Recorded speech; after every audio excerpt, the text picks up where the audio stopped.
happening in the picture. Also, it has some list there. Actually, some diseases that we will be looking at, right? Or getting a little bit in depth with, right? All right. Who can tell me what they observed from the picture? Diseases? Oh, what kind of disease? What have you observed? You look at the pig. What have you observed? How they react? The piglet fever and the skin turn red. Diarrhea. Dying. Okay. All right. Great observation. At the bottom of the page, your colleague is asking what happened to that one. She doesn't see anything happen to that one. Those are healthy pigs. At the bottom, the two pictures at the bottom is depicting healthy pigs, right?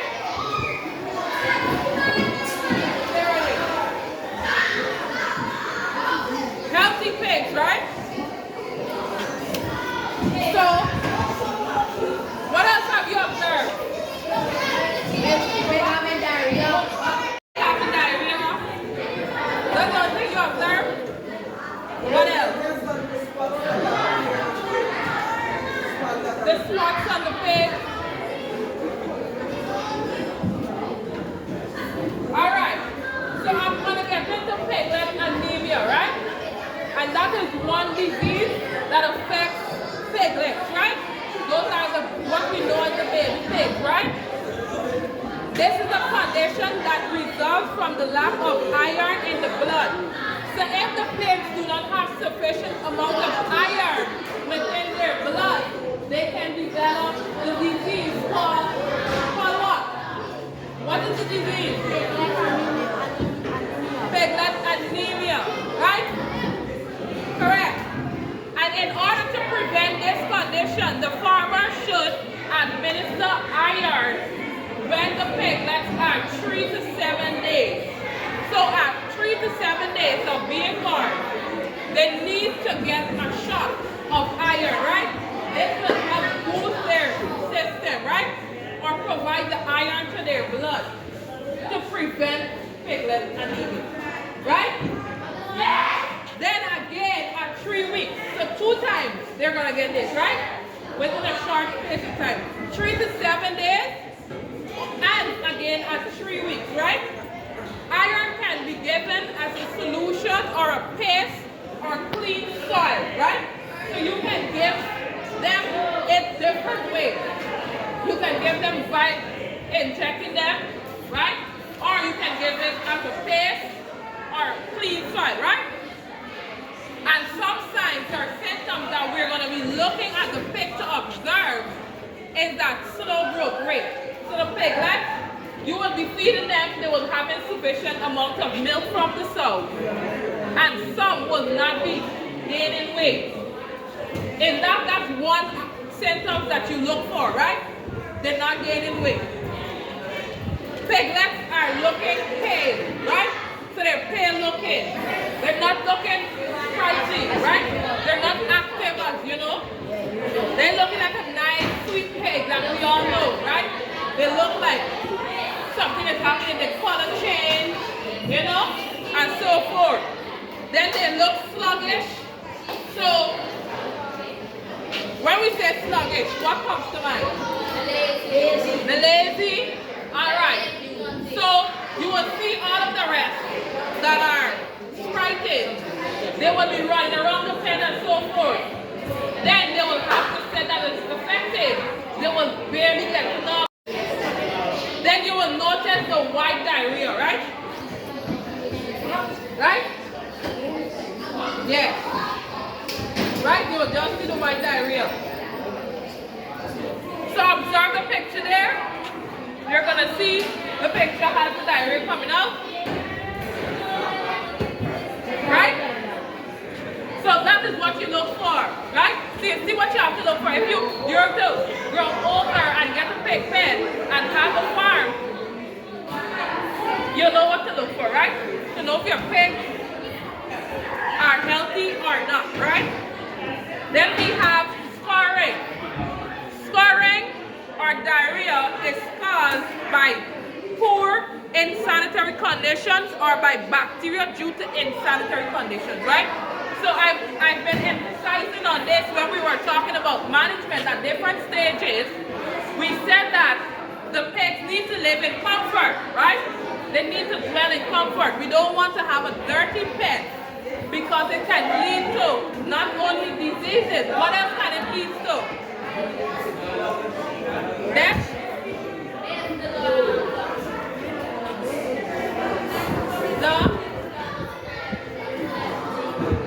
No, we have diseases, we did what? What else can dwell in dirty area? Worms, what we call worms? What we call worms? The parasite or pest, right? So all of this can dwell within a dirty environment, a dirty area, dirty pet, right? So we need to have a clean pen, right? Just as humans, we want to have a clean bed. Would you want to go home and lay on a wet bed? No? No. It should be no, right? You don't want to lay on a wet bed. You don't want to lay on a nasty bed, do you? Okay, good. You want to have a clean, comfortable bed so that you can have a comfortable night's rest. So you want to have a clean bed, right? So the animals need to have a clean environment, a clean pen, so they can produce for us, right? Because at the end of the day, we are looking for profit when we have a livestock farm, right? We're looking for profit and production. So we want to have a lot, right? We want to have a lot of money at the end of the day. So if we want to have a lot of money, we got to put work into it, right? It's called nutritional scars, and it occurs in any rash change in feed, right? So remember when we were talking about weaners? Remember when we were talking about weaners? We spoke that weaners are piglets that are being recently separated from the south, right? So if we're going to separate them, we just don't want to separate them and give them solid feed, right? We want to do prick feeding. So we want to introduce solid food to them. At the same time, we still want to give them milk, right? So that's what we call prick feeding. So we just don't want to take them away from the south and just give them feed on the ground or in a container, right? Then we have nutritional deficiency or by overfeeding, right? We don't want to overfeed. When humans overfeed, how do you feel? You feel sick. You feel overweight. You feel like you want to throw up. Okay, so same thing for the animal. They can have these things, right? So they're similar to humans, right? Scar caused by bacteria is known as infectious scars, and usually it's highly scented, right? So we know that scars are diarrhea, right? So we know a big word. We don't do word, scar. Instead of saying diarrhea, we can say scar, right? Or scarring if it's happening, right? And it's highly scented. So you're going to get accustomed to having a pig pen. You're going to get accustomed to the smell of the feces, right? And it won't affect you as you get accustomed, right? However, if they're suffering from scars, the disease, that scent that you're accustomed to, you will get a higher scent that you're not familiar with, right? So if you're not familiar with it, you can be able to look at all of these symptoms and signs and say, you know what? Something is happening to my pig. And you can do your investigation to give a diagnosis, right? Some symptoms that we look for, white diarrhea, in case of infectious scars, it will be highly scented, right? It will have a scent that you cannot pick, right?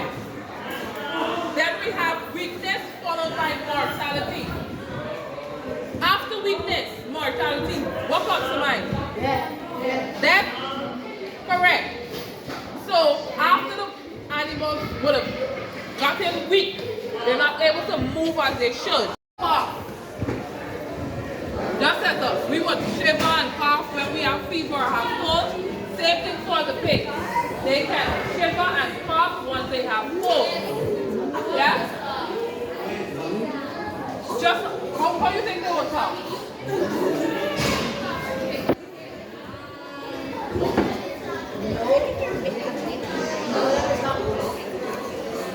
They're gonna operate like they're choking.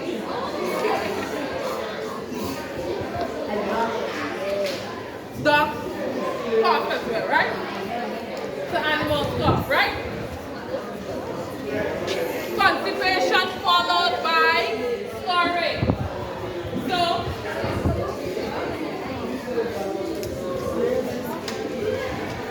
I never heard that.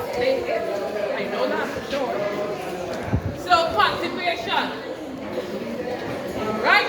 What's constipation? When you can't defecate. Right? So that affects the animal as well, right? They can get constipated.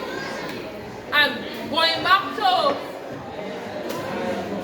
feeding a piglet harshly or giving them harsh feed, they can either get scoring or constipation, right?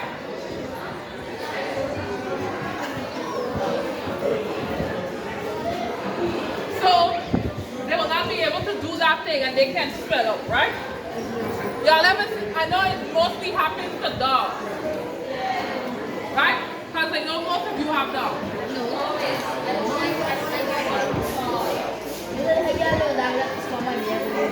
Alright, then we have the next one of purple, reddish, rash on ears, belly, and back. So on the ears, on the belly, and on the back, they have a red or purplish rash, right? If you look at the picture there, you will notice the rash there, right? They will have high temperature. You know, some farms are very high tech, right? Where they have the intensive system, right? They will have air vents and, you know, like a big fancy farm, right? They will tend to have temperature control monitors, right? So they can sit there and monitor their temperature within their pen, right? We as a small farmers, I should say, won't have all of that technology, right? So they will have to do that manually to check the temperature of the animal, right? So if you notice that they're losing appetite and so forth, they are making something for you, which is money. They're making money for you. So you're not going to treat them anyhow and expect to have a large amount of profit or a large amount of product, right? Or produce. So you have to treat it with care, right? All right. So you want to have a clean pen. I've been emphasizing on this clean pen, right? And clean water, right? And then if the animals have been affected, we treat with antibiotics, right? So we give them antibiotics to help them, right? If they're suffering from the disease. Then I have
fever and sudden death, right?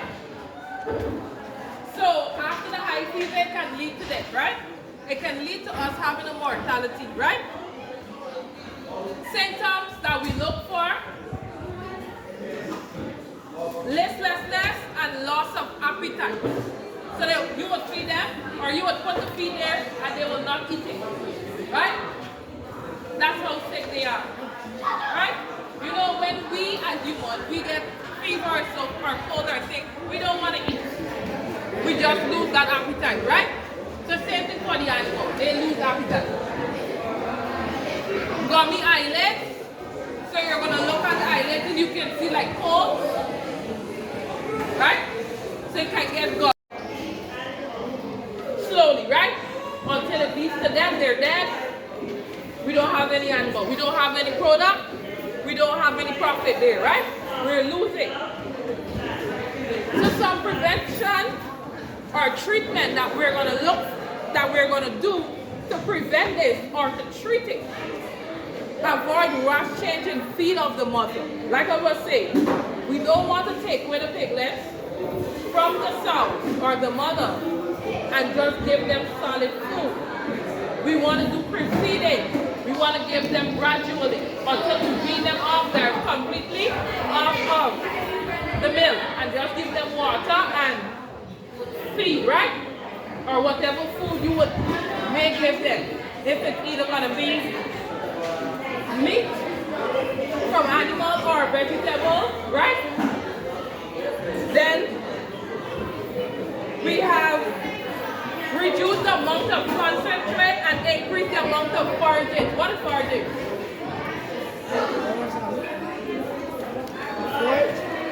Forage. What is forage?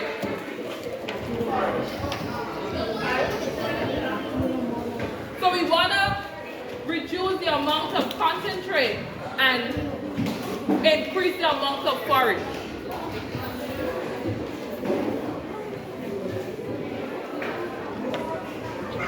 Speak up.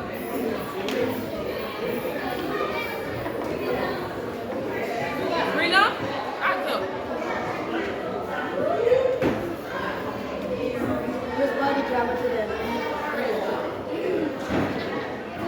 Food for animals, especially cattle and horses, such as grass or hay. All right, stop there, right? So basically saying dry food. Food that we can now start feeding them fully, right? So like I was saying, we're going to reduce the concentrate, reduce the amount of milk that we are going to give them. And then we start giving them the dry feed, right? Or food, whichever, if it's vegetable, we're going to give them or so forth, right? We're going to start mixing it until gradually we take them off completely off the milk and just give them forage, right? We keep the place clean and provide clean water. We don't want to have an animal and we go and dip the water from the drain and give the animal. We don't want to do that, right? Because we as humans, we don't want to eat or drink dirty water, right? We want clean water. Right? Not because they're to see if anything is happening to the animal, right? So we can remove that animal as soon as possible. So for control and prevention, the infected animals must be isolated. Remember when we had COVID? When we had COVID and if a person gained COVID or, was contacted with someone who had the virus, the person that gained the virus needs to be isolated, right? Yes, when it had total lockdown. So if an animal on your farm has cholera or swine fever, you need to isolate them, right? You need to lock down your farm because you will not be able to know if any other animal on that farm has gained that because it's very contagious, right? It can pass just like that, right? Good. And if you have any animals, any swine that have died, we do not go and just throw it in the trench or throw it in the drain or feed it to any animal, right? Or sell it. We need to burn that animal, right? Why it's already there.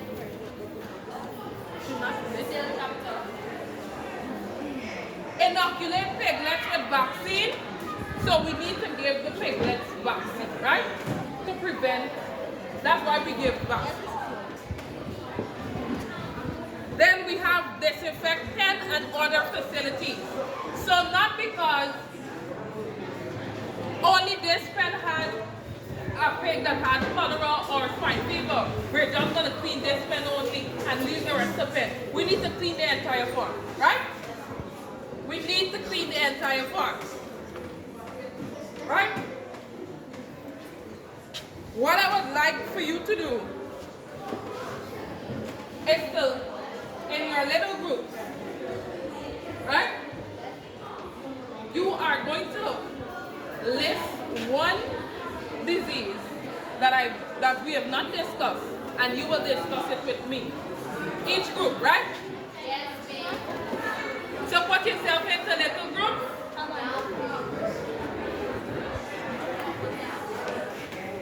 Stop. You come over this way. Just form a little group.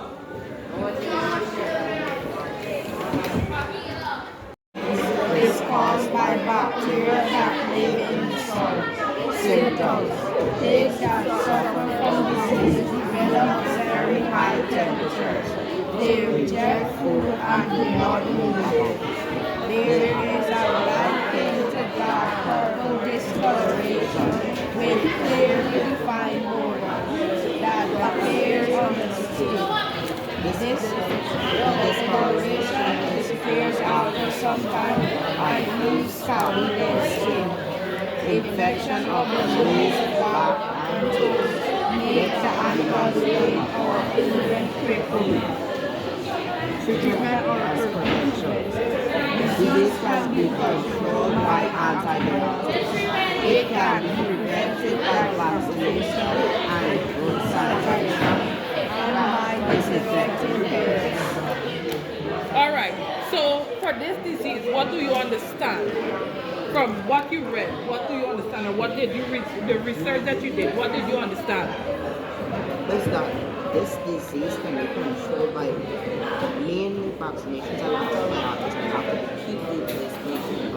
Okay, so you have to keep the place clean, or if the animals have been affected, we use antibiotics to treat, right? Yes, sir. Great job.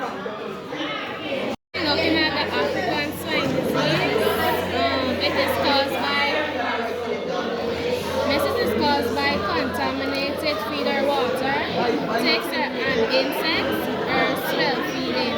The symptoms are high fever, diarrhea, and vomiting. The prevention is take adequate measures to prevent the spread of the disease across borders. All right. So what do you understand or mean by borders? Across borders. Somebody else from the group.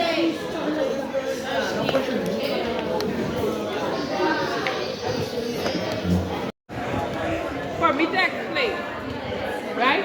So it said mention there, take adequate measures to prevent the spread of the disease across borders. Meaning like I have a pen here, right? I have a pen here, and I do not want any animal from this pen moving over to this other pen. So that's the border, right? Right? You don't want it from one pen then go to the other pen. So you try to take precaution as to when you're going to be moving animals. You don't want to move them randomly to any pen. You want to move them to a clean pen, right? You don't want to break the animal either, right? Great job. Influenza is a highly contagious respiratory disease. Infects by influenza, a virus, the most common subtype affecting pigs are H1N1, H1N2, and H3N2. While the disease primarily affects swine, some strains can infect humans and animals. Okay, so what do you understand by that? By what you just read there, or what you did, you research? It's highly contagious, and it can what? Can it only affect animals? It can affect humans as well. All right. What are some symptoms that we look for to know if the animal is affected by swine influenza or swine flu? Same as fever, 40 to 42. So it's 100, 107. Coughing, breaking cough, sneezing, and liver breathing. All right. So give me some prevention. Like cleaning. Cleaning. What The else? environment. Clean the environment. What else? Make sure they're comfortable. Make sure they're comfortable. Feed them. All right. And if I have an animal that is infected with Keep it, them away from the rest. keep them away from the rest. Isolate them. Okay, isolate them. What else?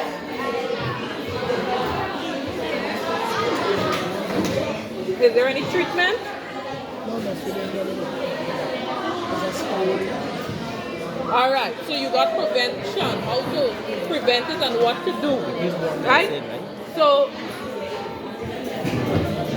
you all have a fair understanding as to what diseases are, right? Or disease that can affect swine. So if you are to ever become a farmer and have swine, you know what to look for? Y'all think y'all know what to look for? Okay, and you know how to? All right, that's good. Good job. Our disease is foot and mouth disease. It is a highly contagious viral disease that affects pigs, dogs, sheep, and deer. Due to this, it is prevention of symptoms foot and symptoms fever,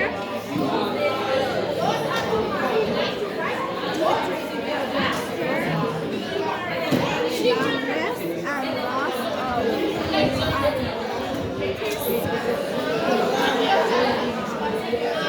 All right, bring the book. Let me see something. So fever, blisters, lameness, and loss of appetite, right? So you will notice that the animal develop fever, right? Then you will notice blisters about the body. You know how blisters look, right? Exactly. They're not active as they would normally act. They're not active. They're very lazy, sluggish, and so forth, right? Then we have loss of appetite. We give them food, they're not going to eat it.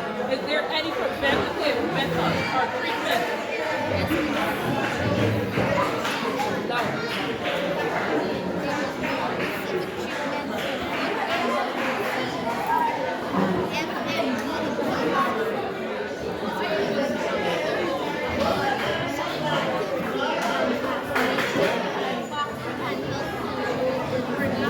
All right. So there's no specific disease, no specific prevention or medication that we can give them. However, we can give them vaccine to build their immune system, right? To try to fight off or prevent this thing from happening. Just as humans, once we are affected, we would normally go to the doctor, we will try to use something that can help our resistance. And when around COVID time, for example, around COVID time, we would tend to use vitamin C, right? And they said that vitamin C will help boost our immune system to fight off the virus if it do come around, right? All right, great job. Miss